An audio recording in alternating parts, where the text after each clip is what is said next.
¿Qué es la fibromialgia y qué relación tiene con la actividad del cerebro? La neuroconducción parece estar involucrada en sus síntomas y por tanto la psicoactividad. Así que para conocer más de este tema, solo falta hacerse la pregunta. ¿Qué me pasa? Asistencia profesional en psicoactividad. En diálogo, la doctora Eve Kuhn-Müller y el doctor Ariel Rojas, psiquiatras especialistas en psicoactividad. Hoy dialogamos sobre una entidad cada vez más conocida y que desde su aparición como diagnóstico hace unas cuantas décadas atrás viene generando más discusión al respecto. De hecho, si uno se toma el trabajo de averiguar al respecto de sus criterios diagnósticos, es decir, del listado de síntomas que se deben tener para padecerla, se encontrará que tienen la característica fundamental de involucrar la relación entre el cerebro y el cuerpo. Por ello, les pedimos, para quienes estén interesados en el análisis lógico de esta discusión, escuchar nuestro podcast sobre ansiedad o leerlo en el blog de la página, porque hoy hablaremos de fibromialgia, que básicamente significa dolor del tejido conectivo, es decir, dolor de cuerpo, pero un dolor o malestar en el cuerpo en relación con un desgaste mental. Siendo tan necesario hablar del tema, voy a hacer un pequeño repaso de lo más importante de la ansiedad. Recordemos que una parte que usa adrenalina como combustible maneja un sistema de alarmas para protegernos del peligro. Cuando estas alarmas de adrenalina se activan, básicamente los músculos se tensionan, lo que puede causarme dolor. El sistema cardiovascular se acelera y esto hace que sienta palpitaciones. Se consume más oxígeno y glucosa, generándome desde hormigueos hasta cansancio.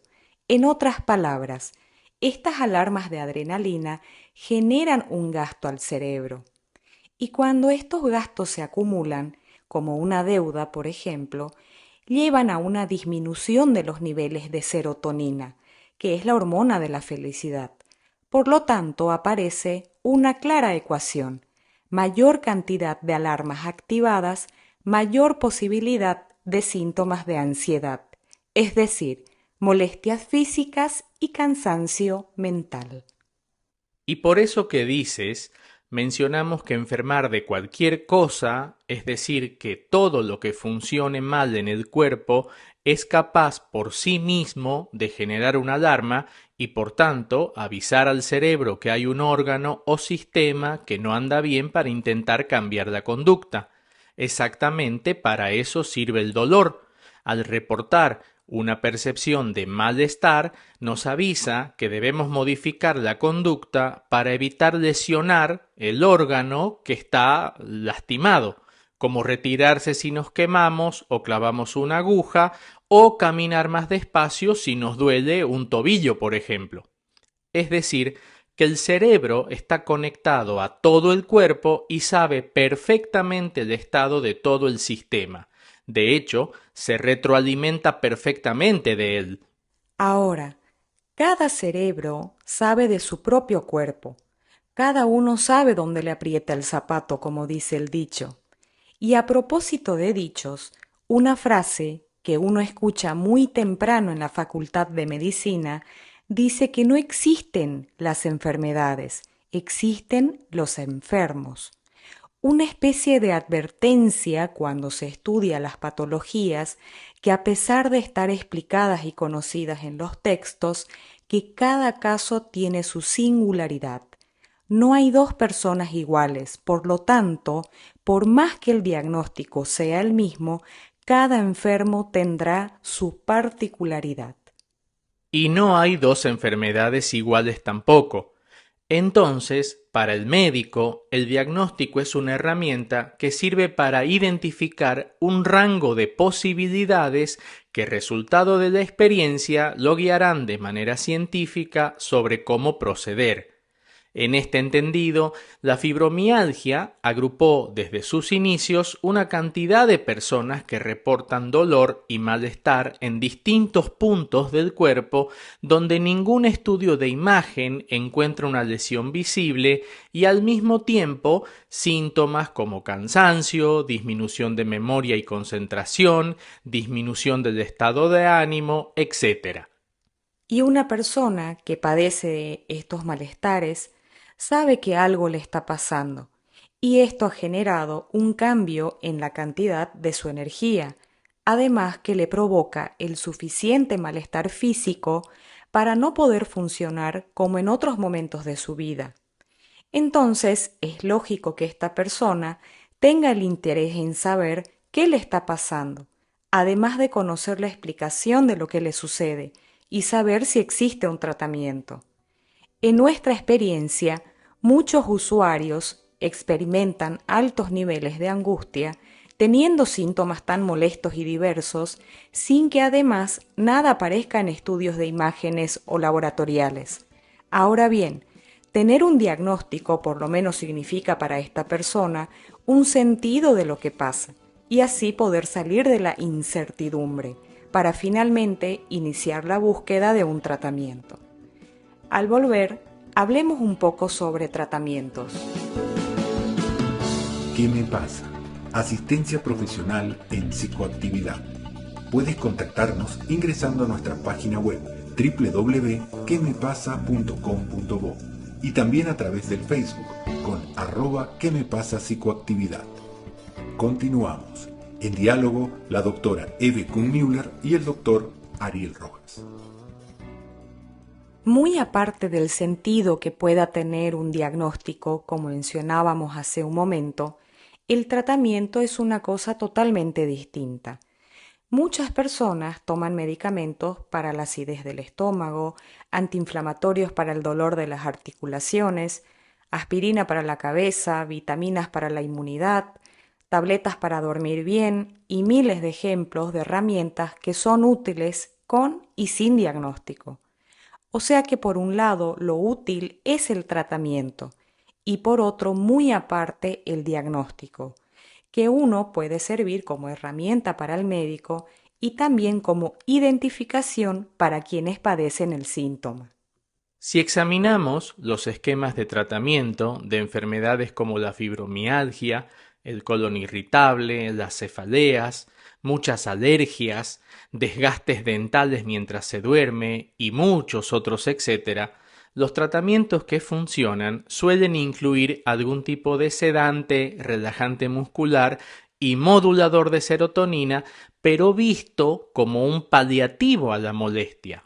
Es decir, que una persona toma un relajante muscular para aliviar la tensión de su espalda y cuello, identificando que padece ese problema sin mirar que la tensión se originó por la activación de alarmas allá arriba en el cerebro y que el problema se manifestó en la espalda, pero el síntoma originó en el sistema nervioso central. Porque si se busca el origen mismo del síntoma, se llegará a la conclusión que fue provocado por el mecanismo que describíamos al hablar de ansiedad.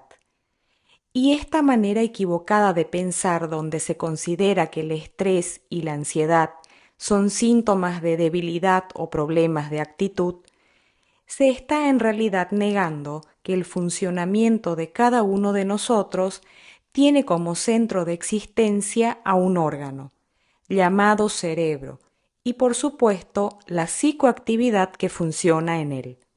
No se puede separar mente y cuerpo, así como no se puede pretender entender la composición de la orina sin mirar y conocer a los riñones. Obviamente, ante la presencia de un síntoma, como alguien que escucha un tono alto de manera permanente, algo que se conoce como tinnitus, lo racional será que quien se dedica a estudiar el sistema, como en este caso un otorrinolaringólogo, evalúe la probable causa. pero dentro de las posibilidades estará que el síntoma esté provocado por excesiva tensión muscular en el cuello que, modificando la irrigación de ciertas estructuras del oído, genere este sonido incómodo y molesto.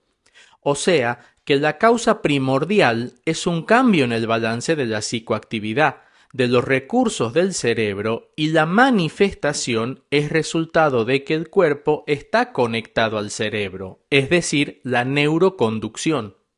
Todos tenemos un cerebro que intenta constantemente predecir las condiciones del entorno para generar hábitos eficientes, y es lógico que para enfrentar a la incertidumbre o a la duda, hagamos uso de las alarmas de adrenalina. Respetar que estos balances pueden manifestar síntomas en el cuerpo requiere dejar el prejuicio de que una persona fuerte no padece de cambios mentales y quienes experimentan ansiedad quieren llamar la atención o son muy débiles. Por lo contrario, existe una relación entre la intensidad con la que se enfrenta uno a la realidad y la posibilidad de padecer de síntomas de ansiedad y cambios en el estado de ánimo. Así que la fibromialgia puede seguir llamándose de esa manera y la investigación centrada en la neuroconducción seguirá mostrando lo interesante de la naturaleza humana y de la vida, su infinita complejidad y lo valioso del saber. Y a propósito de saber, es importante darnos cuenta que no puede existir un síntoma en el cuerpo o una enfermedad como diagnóstico que no cambie el balance de la psicoactividad y al mismo tiempo cualquier cambio en el balance que se manifieste con algún efecto en el cuerpo. Lo sustancial e importante del asunto seguirá siendo conocerse y de esa manera conocer las herramientas que me son más eficientes para sostener mi balance, el balance de mi psicoactividad. ¿Qué me pasa? Asistencia profesional en psicoactividad. Los invitamos a escuchar ahora las conclusiones al respecto de este tema. La fibromialgia forma parte de un grupo de enfermedades caracterizadas por alguna molestia en el cuerpo, en este caso sensibilidad dolorosa y al mismo tiempo cambios anímicos y cognitivos en general. Todos parecen explicarse por los mecanismos conocidos por la ansiedad, pero quizá no se la menciona por la absurda división mente y cuerpo.